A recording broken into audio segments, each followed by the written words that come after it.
ভুক্তভোগী যে নাসিমা বেগম যে যিনি মারা গেছে, আমি ফজরের সময় আমার ওয়াইফ সহকারে আমরা নামাজের জন্য উঠছি। উঠার পরে হঠাৎ করে দেখি যে আমার জানলাটা হইলো বাড়ি দিতে আছে, দাদা করে শিক্ষা দিতে আছে। পরে ছেলেটা আমি জানলা খোলার পরে দেখি যে নাক মুখ রক্তাক্ত অবস্থা। কিরে আবি তোর এই অবস্থা কেন? পরে আমি বললো যে দাদা আমার মারে মারে এলাইছে, আমারে জামাল নম্বরের পোলা জিয়াদে কুবাইছে।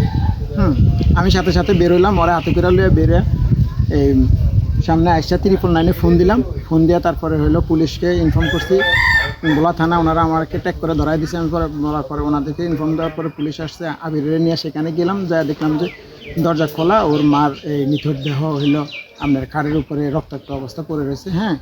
আসলে এরকম মর্মান্তিক দুর্ঘটনা বা এরকম ঘটনাগুলি যারা অপ্রীতিকর এই ঘটনাগুলি ঘটায়, আমরা চাই যে এদেরকে আইনের আওতায় আইনা সুস্থ বিচার এবং দৃষ্টান্তমূলক শাস্তি, এবং আমি চাই যে এর ফাঁসি হোক। কারণ একটা লোকের ফ্যামিলি নিয়ে থাকবে, খাবে, এরকম ঘরে ঢুকিয়া থাকে নামে জিহাদ। এবং আমি আবিরের নিয়ে যাওয়ার পরে যে আবির তো আমার প্রথমেই বলছে যে এর মারা জিহাদে মারছে। এরপরে আমি যখন জিহাদের হাতে করে আবিরের হাতে করে যখন আবিরের বাসার সামনে গেলাম, তাৎক্ষণিক জিহাদ দেখলাম যে আয়সা এই মৃত ব্যক্তির কাছে চলে গেল। আবার বাইরে এসে পরে আবিরে বললো যে আমার মারও মারছে, আমারও কুবাইছে সাথে সাথেই। আমরা প্রতিদিনের মতো স্বাভাবিকভাবেই আমাদের বাসায় ঘুমিয়েছিলাম।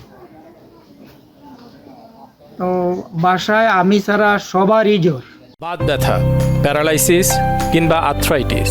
আধুনিক ফিজিওথেরাপি ও পুনর্বাসন চিকিৎসায় নির্ভরযোগ্য নাম ডিপিআরসি। সোজা কথা, আমার বাসা একটা হাসপাতালের মতো। তো সকালে প্রতিবেশী 2টা মহিলা আইসা আমাদের বাড়ির দরজা চাপড়ানে, তাদের চাপড়ানে আমি ঘুম থেকে সজাগ পাই, এবং আমার ওয়াইফ এসে দরজা খোলার পরে বলে যে আপনারা এইভাবে ঘুমিয়ে রয়েছেন, নাসিমাকে কে বা কাহারা যেন কোবায়া মারিয়া লাইছে, এই পোলার তার ছেলেটারও ব্যাপক কোবাইছে, এই ছেলেটারে হাতে করে নিয়ে আসছে। তখন আমি তাকে জিজ্ঞেস করলাম, আমি উঠছি, আমি লাফাই উঠতে দৌড়ে ছেলেটারে ধরলাম, আমার মারে অমুকি মারিয়া হয়েছে। স্থানীয় জামাল মেম্বারের ছেলে জিহাদের নাম বলছে। একজন প্রবাসী স্ত্রী এভাবে নির্মমভাবে তার হত্যা হয়েছে। আমরা এটার সুষ্ঠু এবং নিরপেক্ষ কোনো নির্দোষ ব্যক্তি যাতে এটাতে না পড়ে, প্রকৃত অপরাধী যেই হোক, আমরা এর বিচার চাই।